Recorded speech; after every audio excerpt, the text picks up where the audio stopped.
حابه بس قبل ما اقول لكم وابدا كلام، اسف على صوت الازعاج اللي هتلاقوه تحت من الشارع بجد، لان في ناس بتشتغل تحت ومن بدري قوي شغالين، فمستنياهم ان هم يخلصوا، بس مفيش، شكلهم هيقعدوا لحد المغرب.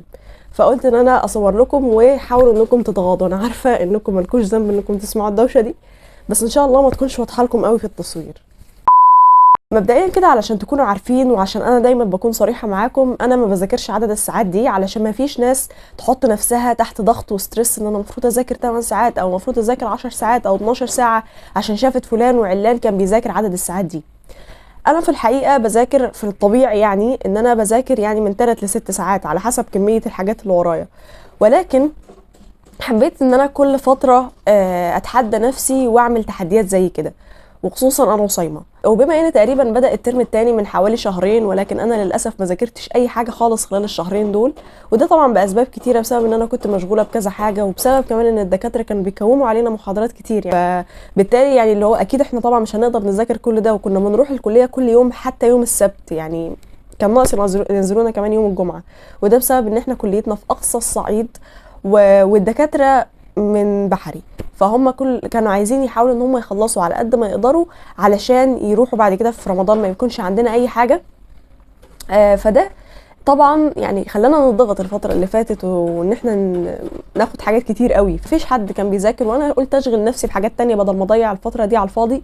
ولكن رمضان عندنا كله اجازه، يعني رمضان من 1 رمضان لحد العيد احنا ما عندناش اي كليه خالص تقريبا، يعني مش هنروح الكليه، ممكن ننزل مره مرتين كده يعني، ولكن مش هنروح الكليه على طول.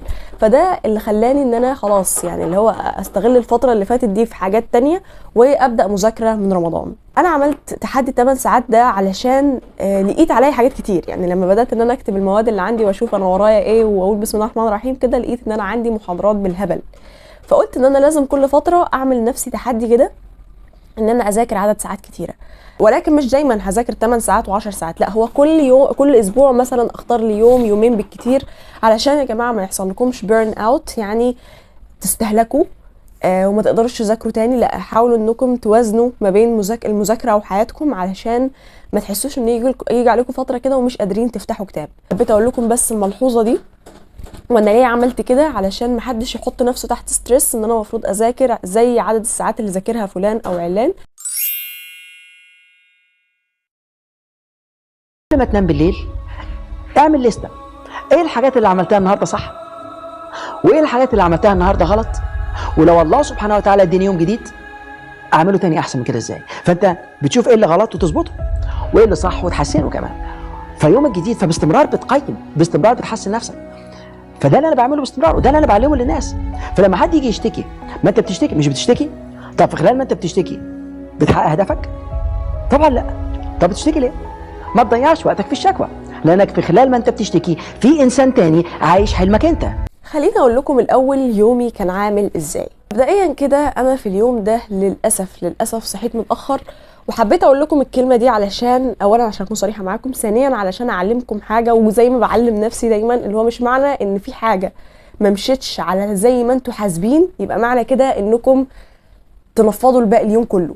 يعني لو واحد مثلا كاتب ان هو المفروض يصحى الساعه 6 صحي 6 ونص، يا ده انا صحيت 6 ونص، ده انا يومي كده المفروض يبوظ، ما عملتش اللي المفروض اعمله فهرجع انام تاني، يا عم كده كده الوقت ضاع. لا يا جماعه، يعني حاولوا انقذوا ما يمكن انقاذه.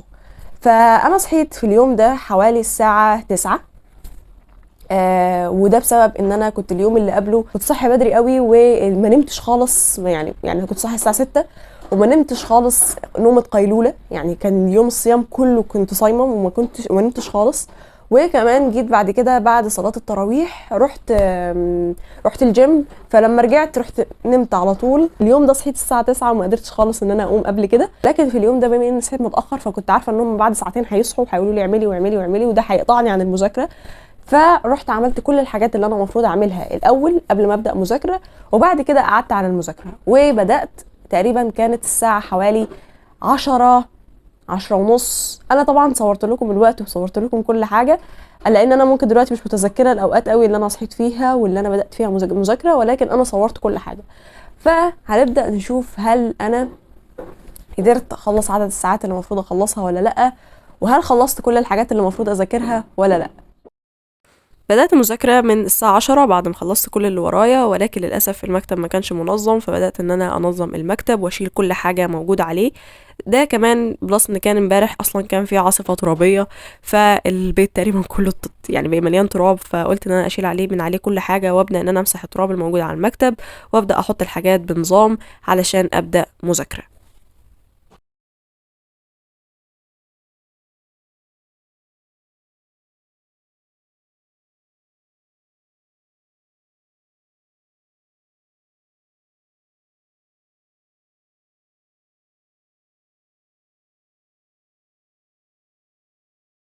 بدأت ان انا احط كل الحاجات اللي انا محتاجاها، بحيث ان انا ما شتتش نفسي وكل شوية اقوم علشان اشوف هجيب ايه ومش هجيب ايه، وفي نفس الوقت ما كنتش جايبة كل الحاجات، بس بحيث ان المكان ما يبقاش متكركب حواليا.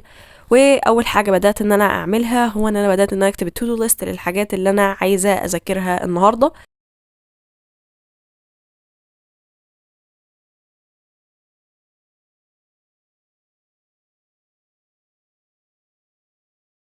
وساعات كده بيجيلي اوقات بكون عايزه لازم ان انا احط مرطب واحط شويه ريحه قبل ما ابدا مذاكره، معرفش ليه ولكن ساعات بحب اعمل كده. لو عايزين برضو تشوفوا فيديو ازاي انكم ممكن تذاكروا لعدد ساعات طويله بدون ما تزهقوا او تملوا، تقدروا انكم تشوفوا الفيديو اللي هيظهر لكم هنا.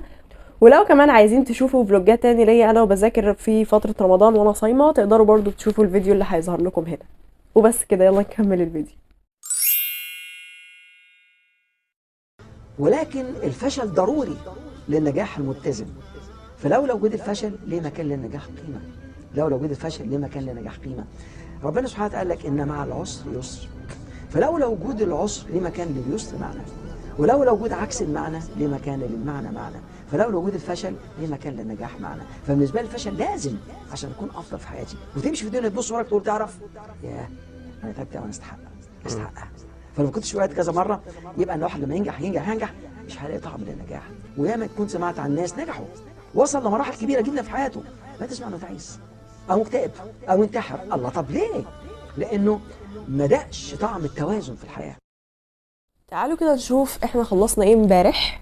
المفروض ان انا اول حاجه زي ما انتوا كنتوا شايفين في الفيديو انا كنت بكتب التو دو ليست، ان انا المفروض ان انا اسمع الريكورد الدايجستيف في الباثولوجي، والمفروض ان انا اذاكر الفارما اخلص فيها على الاقل المحاضره الاولى، وكمان اخلص محاضره في الميكروبيولوجي. انتوا لو شايفين كده الموضوع بالنسبه لكم اللي هو دول 3 حاجات، وده اللي انا كنت شايفاه على فكره قبل ما ابدا الفيديو، اللي هو يا عم دول 3 حاجات كده كده هخلصهم يعني قليلين، ولكن للاسف هم طلعوا 3 حاجات بس نينجا.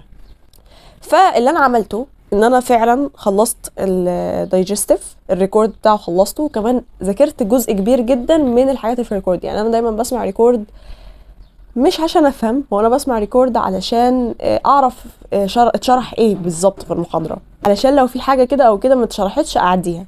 فانا ذاكرت جزء كبير جدا من الحاجات اللي اتشرحت. وبالنسبه للفارما فانا خلصت المحاضره الاولى، وبالنسبه للميكروبيولوجي فانا خلصت جزء من المحاضره، يعني ما خلصتش المحاضره كلها. هقول انا فعلا ما خلصتش كل الحاجات اللي ورايا بالظبط زي ما انا كنت كاتبه، وقايله لنفسي ان انا المفروض اذاكر 8 ساعات ومن الساعه كذا للساعه كذا، ومش هاخد راحه غير مثلا 5 دقائق كل فتره، اللي هو بطريقه البومودورو زي ما انتم عارفين. فعملت كده وفعلا اخدت الوقت كله اللي انا كنت المفروض اذاكره، وذاكرت على قد ما اقدر كل الحاجات اللي انا اقدر عليها، ولكن الحاجات ما خلصتش. فانا مش متضايقه من نفسي علشان انا عملت فعلا زي ما كنت بقول، لان انا فعلا كنت بذاكر عدد الساعات كلها بدون ما اقوم من على الكتاب. يعني ما كنتش بروح اعمل حاجه كده ولا اعمل حاجه كده ولا اروح امسك التليفون، يعني حتى يا جماعه ما مسكتش التليفون اصلا. ف I'm so proud of myself، يعني اللي هو انا اوكي ما خلصتش كل الحاجات اللي ورايا، بس على الاقل عملت حاجات كتير جدا من المفروض عليا. لو حابين النوعيه دي من الفيديوهات اكتبوا لي، انا ان شاء الله هعمل تحدي برضو تاني الفتره اللي جايه بان انا اذاكر عدد ساعات اكتر من كده، علشان لقيت 8 ساعات مش مكفيين علشان اخلص 3 محاضرات، انتوا متخيلين؟ فتقريبا المفروض ان انا اذاكر عدد ساعات اكتر من كده. ودي يا جماعه رساله ليكم انكم انتوا لازم تكونوا عارفين ان مش معنى انك صايم يعني مش هتقدر تركز انت وبتذاكر، لا الموضوع مش كده خالص، بالعكس والله الصيام فعلا بيبقى فيه بركه، وبتلاقي نفسك انك مركز اكتر من في الطبيعي كمان. فلا رمضان تقدروا انكم تذاكروا فيه يا جماعه. وبس كده يكون خلص الفيديو. لو الفيديو عجبكم تقدروا انكم تعملوا لي لايك، لان بجد يا جماعه دي حاجه بسيطه انتوا ممكن تعملوها ولكن بتشجعني انا بشكل كبير جدا. وكمان لو مهتمين بالنوعيه دي من الفيديوهات تقدروا انكم تعملوا سبسكرايب عشان تشوفوا الفيديوهات اللي جايه. تقدروا انكم تعملوا لي فولو على الانستجرام وعلى تيك توك، بقدم هناك فيديوهات هتفيدكم جدا. بس كده عشان ما اطولش عليكم كتير، اشوفكم في فيديو جديد، نصيحه جديده او فلوج جديد، وبس كده، سلام.